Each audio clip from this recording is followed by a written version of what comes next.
Hello everyone, welcome to the video tutorial on machine learning. So in the last video, I have been discussing about the maximum likelihood hypothesis for predicting probabilities. So we have seen in this maximum likelihood hypothesis, when we want to predict any probability, if the probability of any hypothesis is very large or equal to 1, so that is we will consider it as a maximum likelihood hypothesis. And then we have derived the equations by using a partial differentiation and by applying the logarithmic procedures. So this is the equation what we got when we apply the maximum likelihood hypothesis for predicting probabilities. So where the maximum likelihood hypothesis HML is equal to argmax, the small h, that is nothing but one hypothesis, belongs to hypothesis space di ln of h of xi plus 1 minus di ln of 1 minus h of xi. So here it is nothing but this will give you the maximum likelihood hypothesis where we may get the higher probability value, and here we will also add the probabilities which we want or which has not considered for our equation. That also we will consider, and from that also we will take some value and we will add up all these things, and that will give us the maximum likelihood hypothesis. Okay, so this what we have discussed in the last video. So in this video I am going to explain about gradient search to maximize the likelihood hypothesis in the neural network. So as we have seen gradient descent algorithm in the chapter number 3 or in the module number 3, so here we will coin a term called as gradient ascent. Okay, so both are opposite, gradient descent exactly opposite to gradient ascent. So we will see what is gradient ascent so as we go on through this topic. Okay, so as we have seen in the equation 6.13, so here in this equation what we have considered here is we have considered the maximum likelihood hypothesis. Always we want some maximum value for the probability. So what is the maximum value of the probability? Maximum value of probability is 1, because probability value vary between 0 to 1. So always we look for the maximum likelihood hypothesis and we want a maximum value for h of ml. Okay, so let us use g of h comma d. So here g is nothing but gradients. Okay, gradient, h is nothing but hypothesis, and d is nothing but the data, or you can say you can call it as a input input size, or you can also call it as an instance. Okay, so to denote this quantity, and in this section we derive a weight training rule. So what we will do here is we will derive a weight training rule for neural network learning that seeks maximize gradient value. Okay, so always we have to maximize the gradient value. So if we maximize the gradient value, then definitely we will get the good hypothesis or maximum likelihood hypothesis.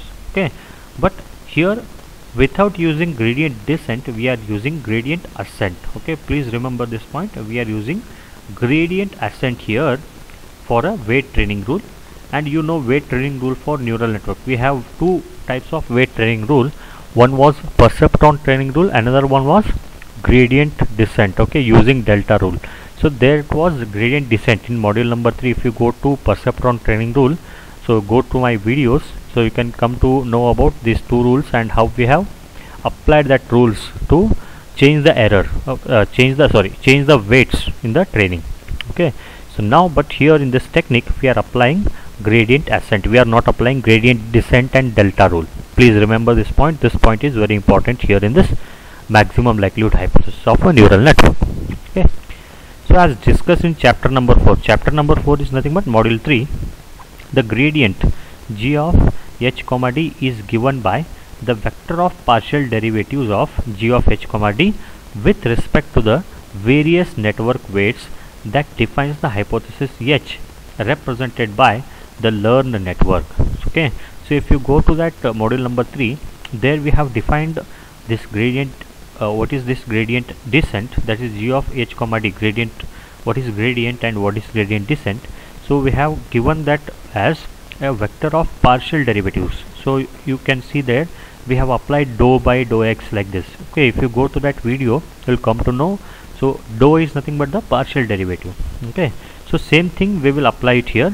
So it is dou of g of h comma d divided by this with respect to weight we will calculate. Okay, with respect to, you can see here various network weight. What we will do is this gradient we will calculate with respect to various network weights. Okay, so it is indicated by dou of wjk. Okay, is equal to, so so please remember w is nothing but weight. This wjk, here j is a unit and k is a input.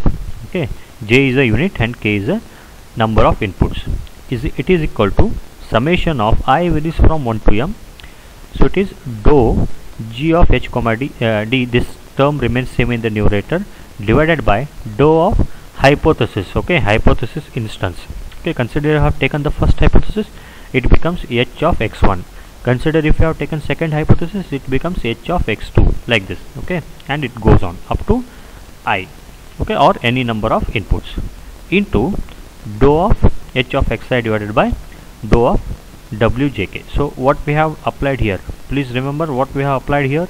If you look at this term carefully, we have applied the chain rule, yes or no?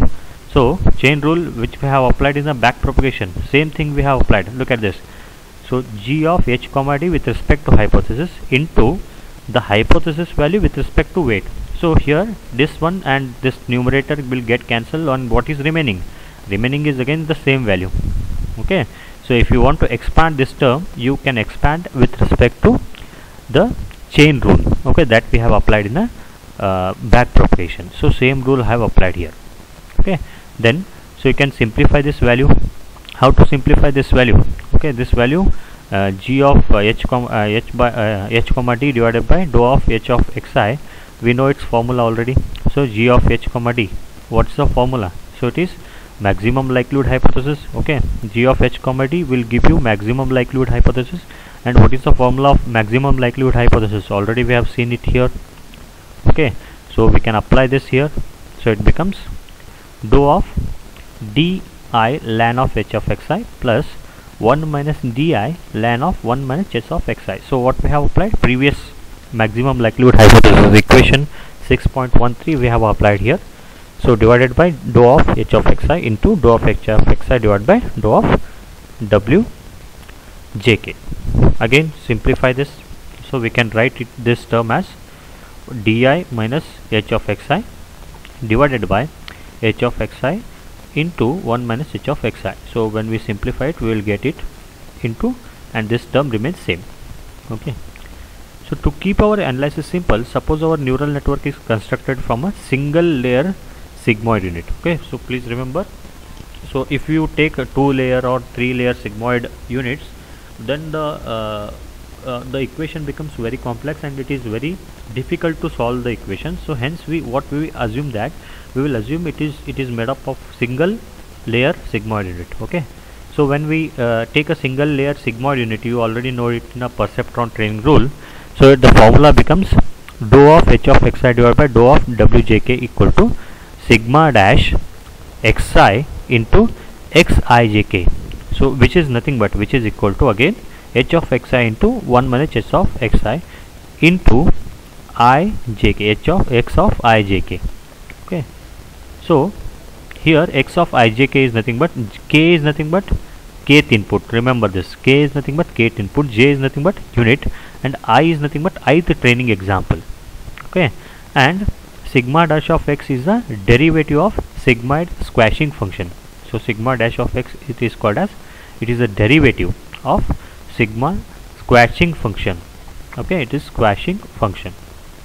Finally, substituting this expression in our equation, so we will get it as dou of g of h comma d divided by dou of wjk equal to summation I varies from 1 to m di minus h of xj into xijk.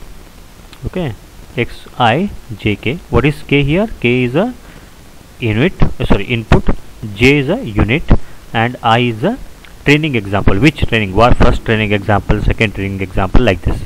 Okay, So because we seek maximum rather than the minimum of P of D given H, we perform gradient ascent rather than gradient descent search. So in the gradient descent, always we want to minimize this P of D given H, because if you go and see that gradient descent technique, this P of D given H is in a denominator.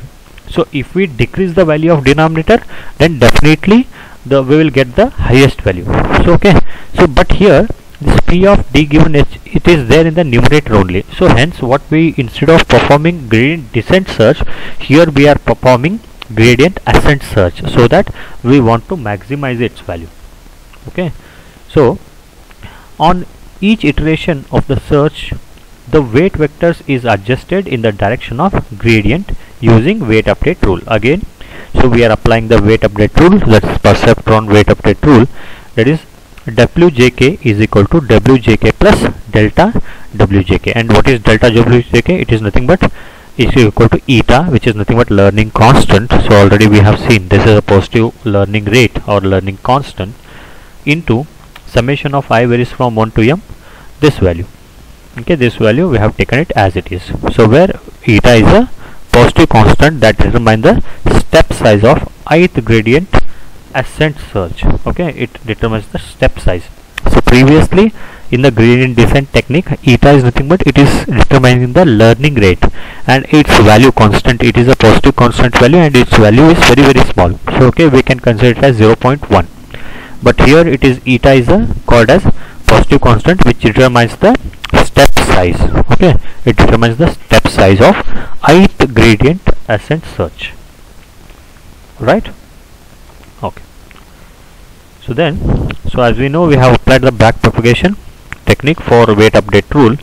Then the formula becomes this. We can change this formula when we apply the back propagation technique to minimize the errors. So this is nothing but the update value of weight. Okay, change in value of weight, delta of Wjk equal to, we can write it as eta into summation of I varies from 1 to m. And what is this value?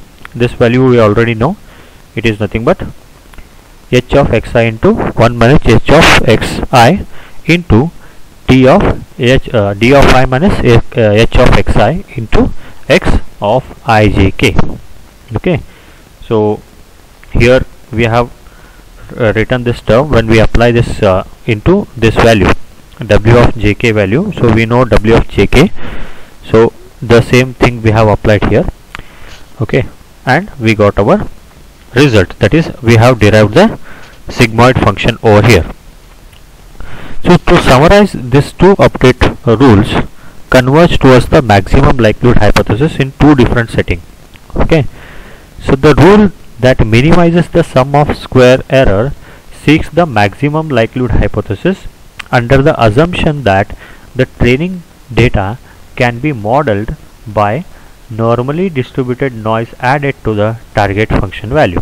So this is the first thing, or first setting that we will apply when we want to take the maximum likelihood hypothesis. And if we want the maximum likelihood hypothesis, we should minimize the square error. Okay, we should minimize the sum of square error. So how we will do that? Here what setting we will do?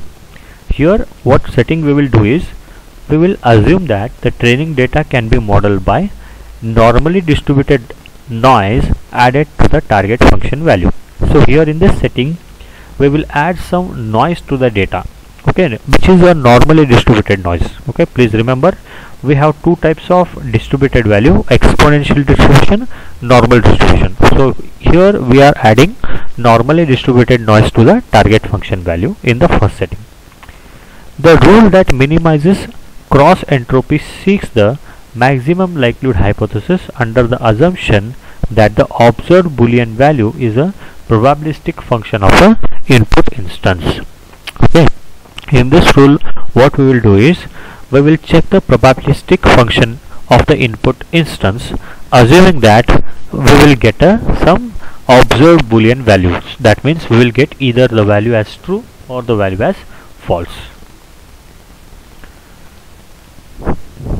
Okay, so this is about the gradient search to maximize the likelihood hypothesis in the neural network. So what we have done here is we have taken the gradient ascent, and we have applied the partial derivatives. So according to the weight update rule, we have calculated it, and then we have applied the back propagation technique, and this weight value we can calculate it by using this formula, and this formula again we can write it as like this. Okay, so what is the difference here? In the gradient descent, we want to minimize p of d given h, but here in this technique, gradient ascent technique, if we want to update the value of weight, we will apply, or we will maximize the value of p of d given h.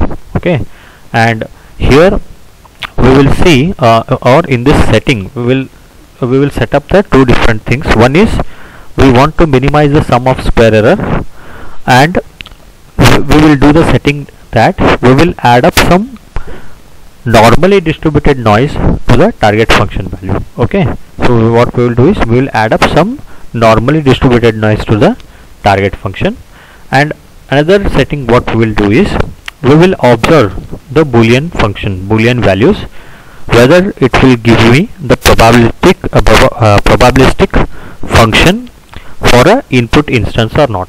Okay, so this two assumption that we will make here, and by using this two assumption we will update the weight, and we will calculate the maximum likelihood hypothesis by gradient ascent technique. Okay, so please remember this point. This point is very, very important here. So go through the slides and check the video once again if you want to read it about. Okay.